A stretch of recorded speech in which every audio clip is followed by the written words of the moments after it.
Now, if there was one Chinese watch brand that I was the most excited about going into 2025, it surprisingly isn't one of the big ones you've probably heard of. It's not Seagull or San Martin or Addy's Dive even. No, it's this one, Merkur. Not the best brand name in the world, also definitely not the worst on AliExpress. But this particular model I picked up at the back end of last year at my wife's request, believe it or not. She thought it looked really good, and man, she was not wrong. This thing, I mean, it's gorgeous and really well built, surprisingly. Comes with a mechanical movement inside.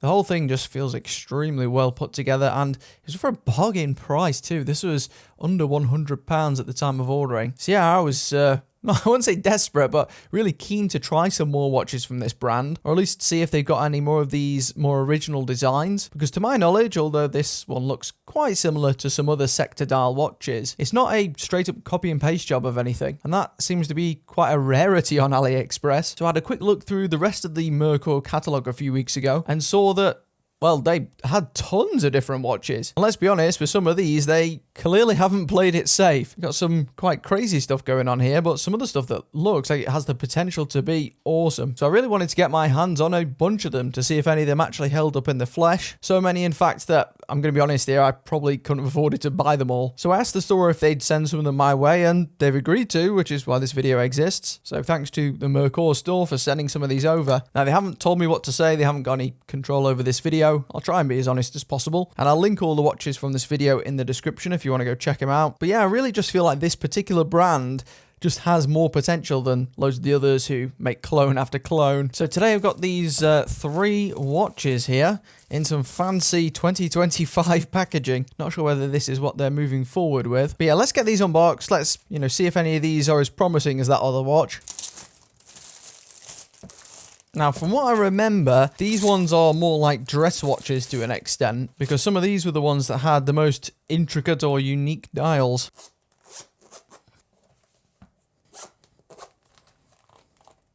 Whoa.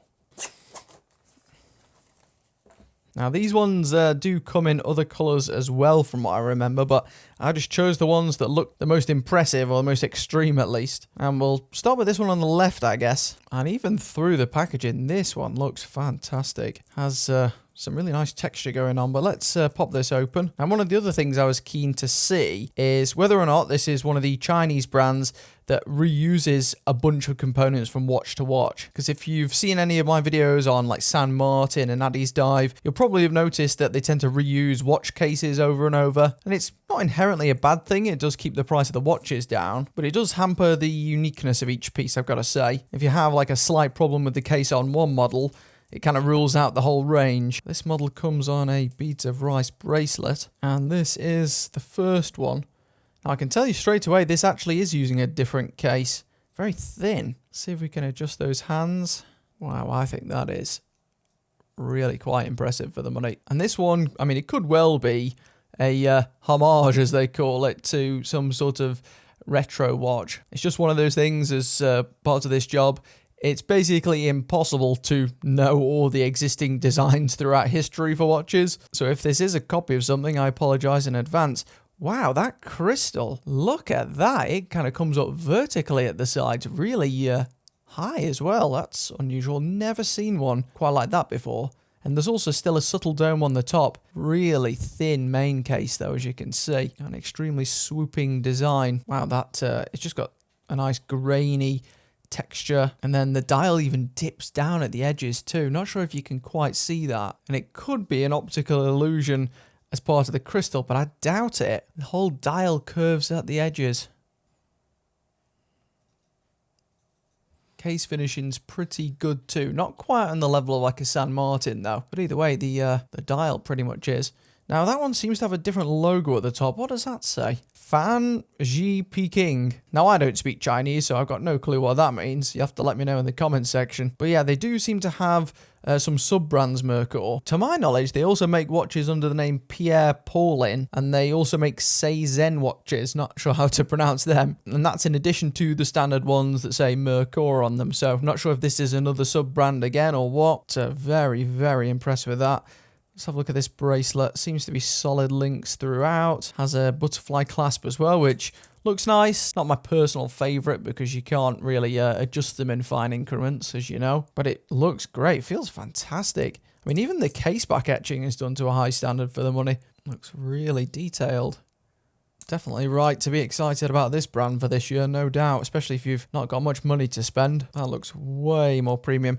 Almost looks like some of the really old Patek designs or something. Let's see if I can get the specs up for this. So this model, I mean, it doesn't seem to really have a model name, although I kind of asked them about this before and I've got a hilarious thing to share with you towards the end. So this one, which seems to be called Top Hill Series on the AliExpress page. You can currently get it for about £100 on the nose with the typical coupons they have. Supposedly has a 38mm case, which we'll measure in a second. It does feel like about that. It's got 5-bar water resistance, apparently 316L stainless steel case. I mean, it's definitely stainless steel. Whether it's 316L or not, I can't tell you for sure. The water resistance, I would imagine, is probably accurate. You got a screw down crown there. It's got this steel band, but also you can get this one on a strap as well from the looks of this. Crystal is some sort of hardened mineral crystal from the looks of the description, which is the same as the last one. And there's no way they would be able to make a shape this radical out of sapphire at this price. Not even the Chinese can do that yet. And within this is, again, some sort of mechanical hand-wound movement. So if I wind that up there, you'll see it starts ticking along again. Now, right now, I can't tell you exactly what's in this because it doesn't say on the product page. But if we can find out, I'll put it on screen or in the description or something. See, that one's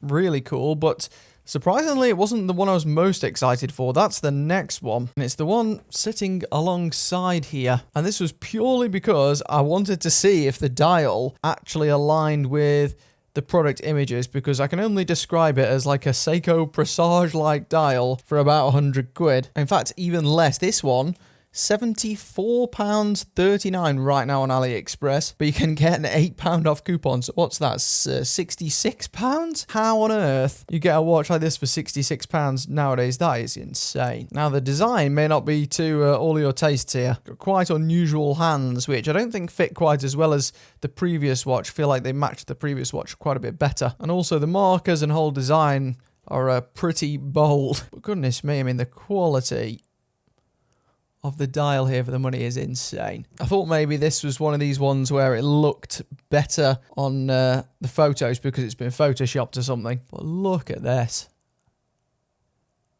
I'm just going to take a really close-up look at this off camera. Just want to see if that is actually etched into the dial or if it's just like an optical illusion. Wow, so yeah, I've just had a look with my loop, and no joke, that is actually a 3D full-on texture, which is, I guess, why it captures the light so well. Seems to be using same sort of case as the previous model there. So it's not the same as that green watch at the start. Again, it's this other case design, same sort of crazily raised crystal. And we'll have to give the lume a test at the end because the last model had no lume, so doubt that performs particularly well. And there doesn't seem to be any on the markers on this model. Let's take a look at the specs. I imagine they're really similar to the last model. Yeah, the specs are all basically identical there. Now this one, maybe it's cheaper because I went for the canvas model or something, but you know, £68, are you kidding me? And I can't think of a watch that looks like this. I mean, maybe there's something out there somewhere. I really doubt it. It's obviously, even though it's got that Presage effect on the dial to some degree, it's not a clone of any Seiko that I've seen. And this one also comes in some other colours as well. Just comes in a white and then like a bluey purple. Not sure how you describe it. This one is the salmon. This was the one that had the most punch at least. And just like the last watch, it seems to curved down at the edges of the dial there. And another thing I quite like about Merkur is, well, two things really. At least the mainline Merkur brand, it doesn't like it's pretending to be Italian or anything. And the second one is the dials aren't caked full of stuff. They're not plastered with, you know, Chinese symbols all over them or tons and tons of generic looking text. Quite clean, and they just look sleek. Same sort of case back on this one again.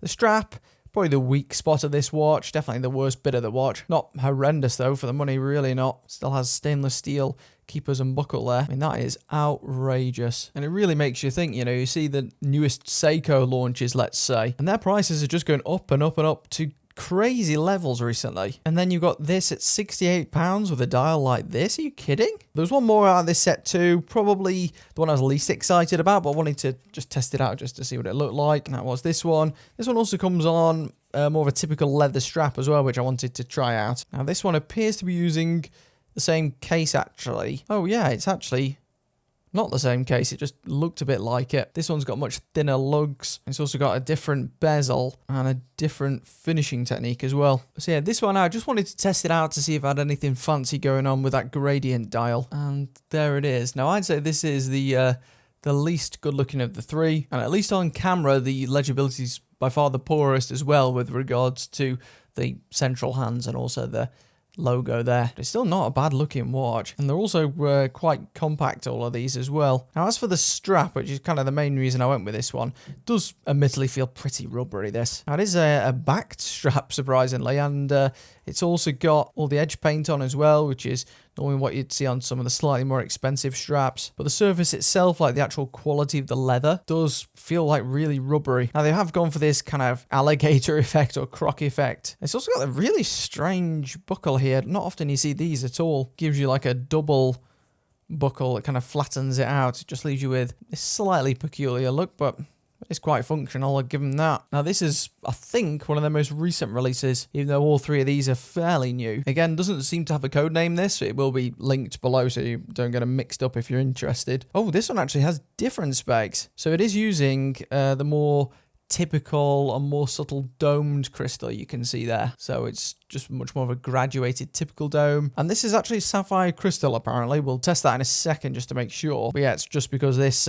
shape is much cheaper to manufacture in sapphire. It also says here, it's got inside it a manual mechanical movement developed by Merkur. Now that infers it's some sort of in-house movement as well, which would be insane for the price if true. Now I doubt it. I'm sure that's probably an existing movement that Merkur has perhaps made some tweaks to for customization purposes.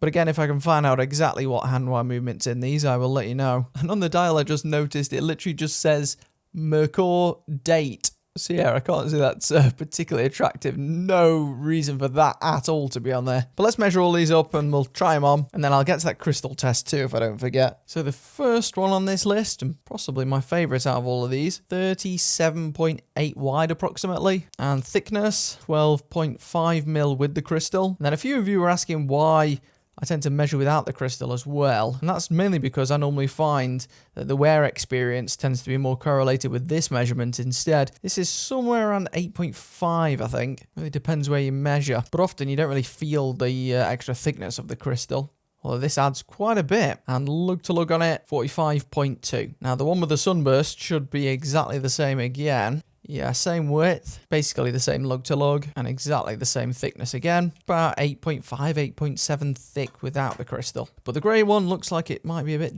different. Said 38, and this one is exactly 38 this time. Thickness with the crystal, 12.7. Definitely not as thin without it as the other two. Somewhere around 10.9, 11mm, and lug to lug 46.3. So despite looking smaller, actually technically bigger. So here's a look at the first one on my 6¼ inch wrist. Definitely wears bigger than the size would indicate just because of the quite beefy shoulders there. Fits more like about a 39mm watch, I'd say. But I think it looks fabulous, really do with this one. Those kind of sword-shaped hands definitely work with this dial. And the whole package, it just looks such high quality. It is really amazing what you can get these days compared to when I started on YouTube. Now with this one, we've got a slight issue with the strap. So my wrist is obviously really small, but even so, it's got plenty of holes to accommodate me. The challenge is actually the keepers here, because this keeper, well, in fact, both keepers are fixed in place. So you're left with a lot of flappiness, and the strap is a bit thick, really, to be folding over. As you can see, it just doesn't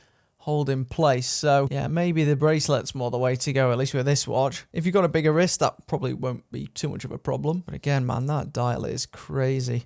My camera viewfinder isn't dealing with the dial very well here. It's all flickering on my camera. Now, it may not have a sapphire crystal, but to me, this definitely It feels like a moment like that Addy's Dive AD 2030 again, you know, the Desert Dial one. You just think to yourself, wow, just incredible detail for the money. It does have some simple elements. I mean, the seconds hand there is very basic, but unless you look closely, you would never know. I mean, that looks far more expensive than 60 quid. Now, it will end up being a little bit more than that when you include delivery or import fees and that, which does vary depending on where you live. Here in the UK, we do tend to pay quite a bit extra. Even with that added on, though, it's still mighty impressive. I've just noticed off camera, the hands on this, I can't believe it. They appear to have half frosting on. So you'll see here, only half of each hand shines, while the other half always remains matte. And that's a feature I've never seen on a watch below